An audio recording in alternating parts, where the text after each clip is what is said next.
Arkadaşlar günaydın. Dün sabah saatlerinde Özbekistan Taşkent'ten Bişkek'e otobüsle varmıştım. Çok yorulduğum için dün hiçbir şey çekmedim. Sadece kendimi ayırdım. Aynı zamanda dinlendim. Şimdi ise bu arada kaldığım otel arkamda görmüş olduğunuz otel. Geceliği $10. Kahvaltı dahil. Genellikle zaten $10 ve o fiyat bandında, o fiyat bandında araştırma yapıyorum. Kaldığım otel Oşpazar'a çok yakın. Oşpazar'a yaklaşık 5 dakika yürüme mesafesi. Oşpazar'da dün dolaştım. Ancak bir video kaydı falan almadım oradan. Şimdi ise yapacağım şey şu.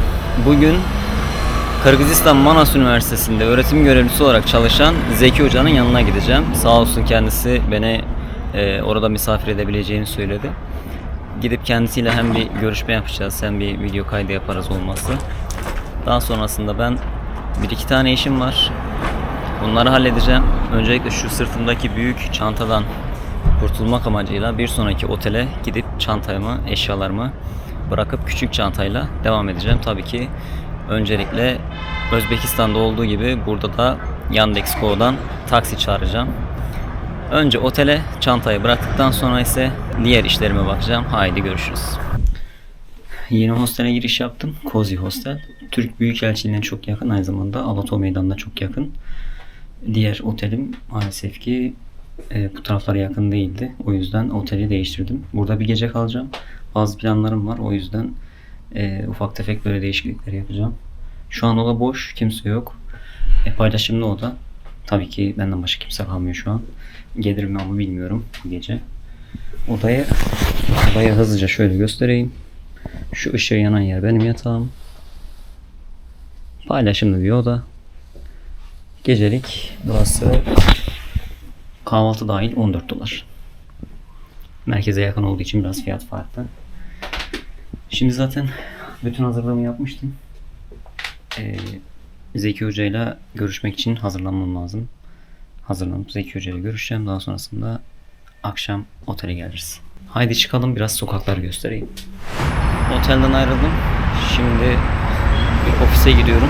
Orada azıcık işim var. Daha sonrasında Zeki Hoca'nın yanına gideceğim. Üniversiteye. Zeki Hoca ile orada görüşme sağlayacağız. Sokaklarla genel manada böyle. Sanırım Kırgızistan'ın ve Özbekistan'ın en güzel zamanına denk geldim. Çünkü hava ne çok soğuk ne çok sıcak. Havanın kapalı olduğuna bakmayın. Hava gayet sıcak. Ceket şu an bana çok bile geliyor. Her taraf yeşil. Bu hostelde de bir gece kalacağım. Daha sonrasında bu hostelde değiştireceğim. Neden böyle bir şey yaptım şimdi açıklayayım. Çolpanata, Karakol taraflarına gitmeye çalışıyorum. Çünkü Bişkek merkezde çok yapılacak bir etkinlik yok. Hatta Bişkek merkezi abartmıyorum. Bir günde bitirirsiniz. Bir gecede kendinize dinlenme payı bırakın. 2 gecede maksimum Bişkek'in altına üstüne getirirsiniz. Merkezde dediğim gibi Bişkek merkezde çok yapılacak bir şey yok. İkincisi Kırgızistan deneyim üzere gezilebilecek bir yer. Deneyimden kastım buranın milli parkları, doğal koruma alanları, gölleri, özellikle tektonik gölleri, Issık Gölü civarı, Çolpanata civarı, Tokmok civarı. Bu taraflarda daha çok turistik aktiviteler mevcut. Merkezde öyle çok turistik aktivite maalesef ki mevcut değil. Merkezde gideceğiniz yerler genellikle de Alato Meydanı ve çevresinde şekillenmiş. Zafer Meydanı olsun, Bişkek'in heykeli olsun, Tarih Müzesi olsun, Alato Meydanı'nda hep. Ya da Alato Meydanı'na maksimum 5 dakika yürüme mesafesinde. O yüzden Bişkek'e geldiğinizde, bu arada Bişkek'e bu dediğim deneyimleri yapmak için en uygun tarih aralığı aslında, atıyorum çadırda falan kalmak istiyorsanız şu an çadırda kalmanız pek mümkün değil. Çünkü hala kırsalda hava soğuk. Yer yer kar bulunuyormuş. Peki Bişkek merkezde neden kar bulunmuyor? Hava gayet güzel, onu açıklayayım. Bişkek merkezin çevresini dağlar çeviriyor. Kendisi bir ovaya kurulmuş. Bu sebeple Bişkek merkezde herhangi bir soğuk iklim yaşanmıyor.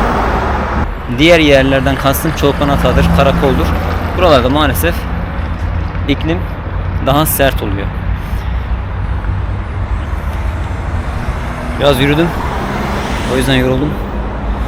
Şimdi yürümeye devam ediyorum. Yaklaşık bir ya da 1,5 kilometrelik bir yolum var. Özbekistan'a nasıl ki Temmuz-Ağustos ayında gitmeyin diyorum. Kırgızistan'a da Temmuz-Ağustos ayında gelin. Tam tersi.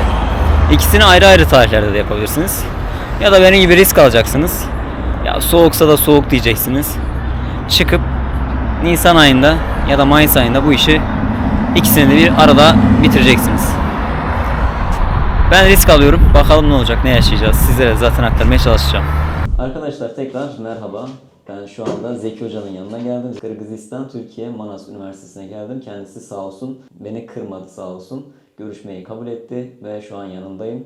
Biz birazdan kampüsü gezeceğiz. O yüzden kampüse çıkmadan önce burada ofisinde size göstermek istediğim 2 tane gazete var. Bu gazeteler 2 dilde yayınlanıyor. Hem Türkiye Türkçesi hem Kırgızistan Türkçesi ile yayınlanıyor. Dışarı çıkmadan öncelikle bulunduğumuz odada dilerseniz Zeki Hocam kısaca bir tanıtımını yapsın. Tabii. Üniversitemiz Kırgızistan Türkiye Manas Üniversitesi. Kırgızistan ve Türkiye'nin 1995 yılında İzmir'de imzalanan kuruluş anlaşmasıyla faaliyete geçtiği bir devlet üniversitesi. Özerk yapıdaki, özerk statüdeki devlet üniversitesi. Türkiye ve Kırgızistan ortak olarak yönetiyor, işletiyor üniversitemizi. Alınan diplomalar 2 diploma alınıyor. Hem Kırgızistan'ın hem Türkiye'nin tanıdığı bütün ülkelerde her yerde geçerli. Hiçbir denklik sorunu da yok. Ben ise Zeki Okyay, Manas Üniversitesi İletişim Fakültesi'nde araştırma görevlisiyim. 2012 yılında ilk defa Kırgızistan'a geldim. Burada öğrenciydim, lisans öğrencisiydim. Eğitim tamamladıktan sonra yüksek lisansımı tamamladım aynı üniversitemde. Şimdi doktora yapıyorum aynı zamanda. Yaklaşık 6 yıldır da kendi okuduğum fakültemde araştırma görevlisi olarak çalışıyorum. Burada gazetemiz bağlamında ne gibi görev üstleniyorum? Gazetemiz Gazete Manas, üniversitemizin, fakültemizin uygulamalı öğrenci gazetesi.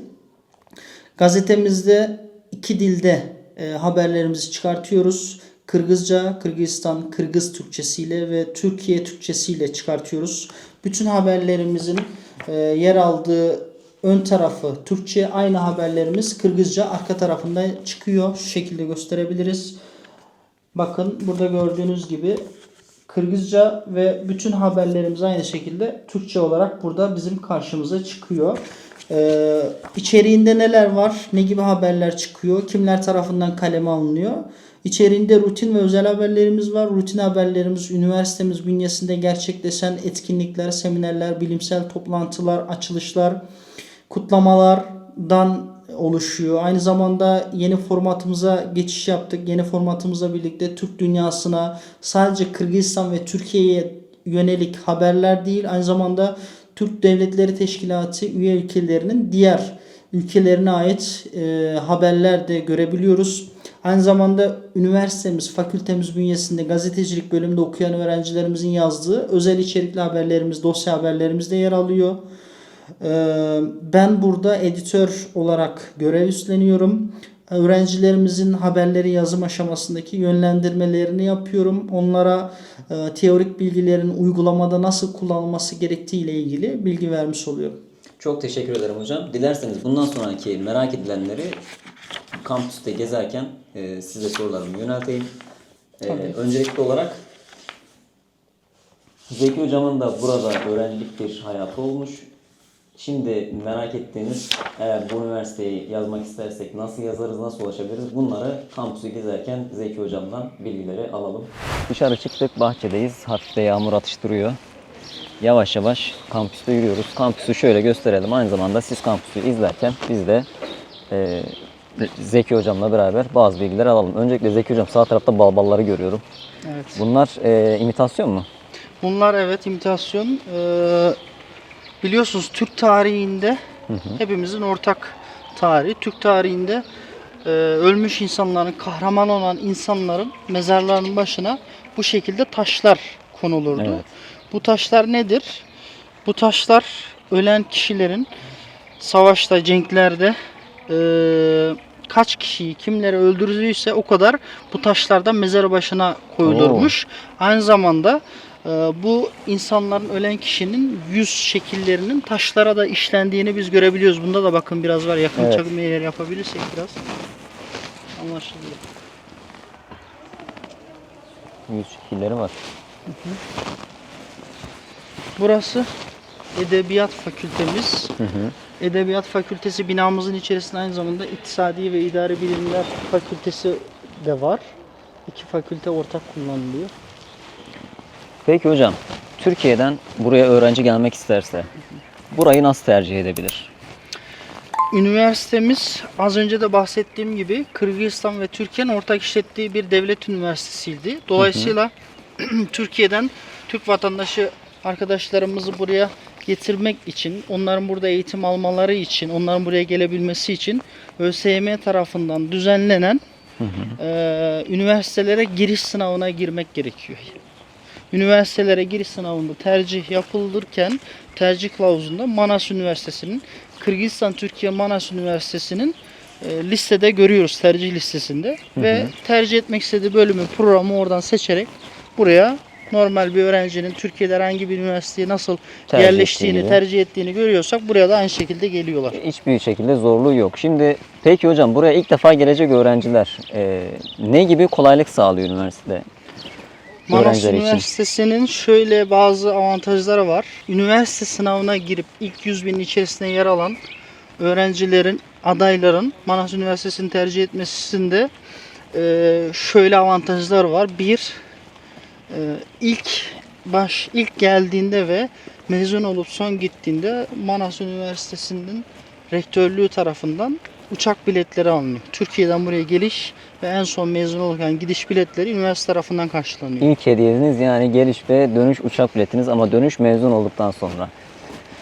Onun dışında uygun koşullarda yemek ve barınma ihtiyaçları sağlanıyor. İlk 100 binde olan öğrencilerde ya daha uygun fiyata ya da ücretsiz bir şekilde temin ediliyor diye biliyorum. Kesin bilgiye şu an sahip değilim fakat çünkü yeni kararlar alındığı için Evet. Bazı bazen değişiklikler gösterebiliyor. evet takip etmekte zorlanabiliyorum. Üniversitemizde çok güzel yenilikler ve çok güzel avantajlar sağlandığı için son dönemde yetişmekte zorlanıyorum bazen. Doğrudur. Hocamla biz daha kamera açılmadan önce biraz sohbet ettik. Biraz dedim yani yaklaşık 2 saate yakın bir sohbetimiz oldu sağ olsun kendisiyle. Çok da samimi bir sohbetti. Teşekkür ederim. Hocamız bize orada şundan bahsetti. Ben Kırgızistan'ı biraz dolaştım. Dolaştıktan sonra aslında kampüs niteliğinde Türkiye'deki üniversite deyince kafanızda canlanan kampüs hayatı sadece Kırgızistan, Türkiye, Manas Üniversitesi'nde sağlanabiliyormuş. Bunun dışındaki üniversitelerde sadece lisevari bir izlenimle bahçesi olmayan, kampüsü olmayan bir üniversite yapılanması varmış. Hocam kaç tane üniversite vardı yaklaşık? Bişkek'te yaklaşık 50 civarında üniversite var. Özel ve devlet olarak üniversiteleri birlikte. yaklaşık 50 civarında üniversite var ama sadece kampüsü olan, bu denli büyük bir alana sahip olan tek üniversite burası. Peki hocam kaç ülkeden veya kaç milletten ortalama öğrencimiz var? Yaklaşık 15 ülkeden 20'nin üzerinde milletten toplam 6000 civarı öğrencimiz mevcut. 6000 civarında. Çok güzel bir rakam. Evet. İlk başlayan öğrencilere bir de ilk defa gelenlere şey veriyordunuz değil mi? Adaptasyon için Kırgız Türkçesi. Evet, şöyle Türkiye'den gelen ilk Türk vatandaşı ilk öğrencilerimiz bir yıl boyunca Kırgızca hazırlık eğitimi alıyorlar. Kırgız dilini öğrendikten sonra fakültelerdeki 4 yıllık eğitimine başlıyorlar. Aynı zamanda Kırgızistan'da yaşayıp da Kırgız diline hakim olmayan Kırgız vatandaşlarına da burada Kırgızca dersi veriliyor. Evet. Çünkü bu bölgede hala Rus etkisi fazla. Burası da gördüğünüz gibi işte atletizmin Sosyal donatı olarak da bakın Evet. orada bir atletizm alanı görüyorum ve aynı zamanda futbol oynuyorlar. Orada bir halı saha mı hocam? Gerçek çim mi o? büyük saha gerçek. Gerçek bir çimden bir stadyum var.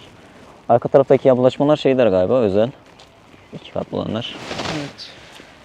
Kampüs dediğimiz gibi sadece tek kampüs alanı burası. Diğer üniversitelerde maalesef böyle bir sosyal imkan bulunmuyormuş. Buradan Mehmet Sezai Türk hocama da çok teşekkür ederim. Kendisi dekan, aynı zamanda rektör yardımcısı. Bu çekimi yapmama, bu bilgileri vermeme müsaade etti. Çok sağ olsun. Türkiye'den geldiğimi de duyunca bizimle çok güzel bir şekilde ilgilendi. Sağ olsun Zeki hocam da çok güzel bir şekilde ilgilendi.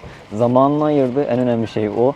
Bir ülkeye gittiğinde Türk vatandaşıyla görüşmek, aynı zamanda Türkiye'nin hakimiyetinin, etkisinin bu denli etkili bir şekilde görmek beni gururlandırdı açıkçası. Kırgızistan'da Türkiye'nin işbirliği içerisinde olduğu bir üniversite ve burada çok sayıda öğrenci bu üniversite sayesinde Türkiye Türkçesi konuşmayı öğreniyor. Buna çarşıda, pazarda dahi denk gelebiliyorum, bunun meyvelerine. Çarşıda alışveriş yaparken Türkiye Türkçesi konuşan birçok insana denk geldim.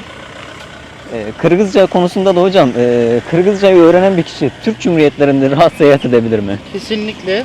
Örneğin ben Türkiye'den geldim. Sadece Türkçe biliyorum. Kırgızcayı öğrendikten sonra hazırlıktaki eğitimin ardından Türkçe artı Kırgızca ile Türk coğrafyasında, Türk Devletleri Teşkilatı'na üye ülkelerde rahatlıkla gezebiliyorum. Çok sağ olun hocam. Verdiğiniz bilgiler için, ayırdığınız zamanınız için, çay için, her şey için çok teşekkürler. İnşallah burada buraya Türkiye'den çok daha fazla öğrenci gelir. Burada eğitim alabilirler. Zeki hocamın da az önce bahsettiği gibi, içeride konuştuğumuz gibi, burası çift diploma veriyor. Aynı zamanda denklik sorunu yok. Bu noktada çok da iyi bir koşullar sağlıyor sizlere. Burada okumanın bir diğer faydası ise az önce dediğimiz gibi Kırgızca öğrenmek. Aynı zamanda sokakta da çok aktif bir şekilde kullanılan Rusçayı öğrenebilmeniz. Yani buradan mezun olduktan sonra artı 2 dille mezun olup ülkenize dönebilirsiniz. Düşünen gençler ÖSYM'nin kılavuzunda Kırgızistan Türkiye Manas Üniversitesi'ni arayabilir, tercih kılavuzuna ekleyebilir. Peki hocam, son olarak videoyu kapatmadan önce burada yaşam nasıl? Yani burada öğrenci rahat yaşayabilir mi? Burada öğrenci, üniversitemiz açısından baktığımızda iki açıdan ele almakta yarar var. Üniversitemiz açısından baktığımızda gerçekten bölgenin en gelişmiş üniversitesi olduğunu, birçok açıdan imkanlar sağlandığını, güvenlik anlamında da çok sağlıklı bir alana sahip olduğunu söyleyebiliriz üniversitemizin. Şehir olarak baktığımızda ise Bişkek canlı bir şehir. Bişkek'te birçok imkanlar var başkent olduğundan dolayı. Artı yakın coğrafyadaki diğer komşu ülkelere kolaylıkla ulaşım sağlanabiliyor. Bu da sosyal bir öğrenci olmanın bir avantajı olarak karşımıza çıkıyor. Bu anlamda Türkiye'deki herhangi bir üniversitede bir öğrenci ne kadar rahat yaşayabilirse burada da Bişkek'te de o kadar rahat yaşayabilir. Çok Öz topraklarımızda izleyebilirim. Çok sağ olun. Ben de öyle hissediyorum. Ben de ata topraklarında hissediyorum. Özbekistan'da da bu hissi çok rahat yaşamıştım. Burada da aynı hissi yaşıyorum. Son olarak sürekli son olarak diyorum ama buradaki üniversitede erişilebilirlik anlamında da geliştirmeler hala devam ediyor. Engelli vatandaşlarımız da burada rahatlıkla eğitim alabilir. Bu noktada hala geliştirmelere devam ediyor. Gerek engelli asansörleri, gerek engelli rampaları, gerek görme engelli yolları, bunlar konusunda da çalışmalar devam ediyormuş. Rektör yardımcımızdan bu bilgiyi de almış oldum. Engelli bireylerin de Kırgızistan'a çok güvenli bir şekilde seyahat edebileceğini söyleyebilirim. Sokakta diğer insanlardan bir farkınız yok. İnsanlar gözünü devirerek size bakmıyor. Yani sizi rahatsız eden bir bakışı yok. Özbekistan'da da insanların bakışları sizi kesinlikle rahatsız etmiyordu. Aksine sadece yardım edebileceği bir durum var mı yok mu? O yüzden sizi izliyordu. Hatta trende falan, Özbekistan seyahatimi izlediyseniz biliyorsunuzdur. Trende falan benim yatağın çarşafını hep Özbek asıllı vatandaşlar açmıştı, yardımcı olmuşlardı. Neyse, lafı çok uzatmayalım. Biz üniversitenin içine geldik. Üniversitenin hemen girişinde sol tarafta bir cami bulunuyor. Abdülkerim Satır Burhan Uygulama Camimiz. Burada da Kırgızistan bayrağı yakın zamanda değişime uğradı demiştik. Hemen sağ tarafta ise Türk bayrağı bulunuyor. Girişte burası. Zeki Hocam çok teşekkür ederim. Rica ederim, ne demek. Zamanınızı ayırdınız, vaktinizi ayırdınız. Bizleri misafir ettiniz. Çok sağ olun. Siz de sağ olun. Seyahatlerinizde ve gezilerinizde kolaylıklar diliyorum. Çok güzel bir iş yapıyorsunuz. Cesaretiniz için ve hedef kitlenize, sizi izleyen takipçilerinize çok güzel mesajlar verdiğinizi düşünüyorum. Çok sağ olun, ayaklarınıza Çok sağlık. sağ olun hocam. Çok teşekkürler. Girişte geniş açıdan bu şekilde. Arkadaşlar bu bölümü burada sonlandırıyorum. Daha sonraki bölümlerde Karakol tarafı, Çolpanata taraflarına gitmeye çalışacağım. Hava şartları ne kadar el verir çekime onu bilmiyorum. Neylerle karşılaşacağım ben de bilmiyorum. Çok da kışlık kıyafet almadım yanıma. Bakalım. Kervan yolda düzülür hesabı. Bir çıkalım bakalım yola. Haydi görüşürüz yeni bölüme.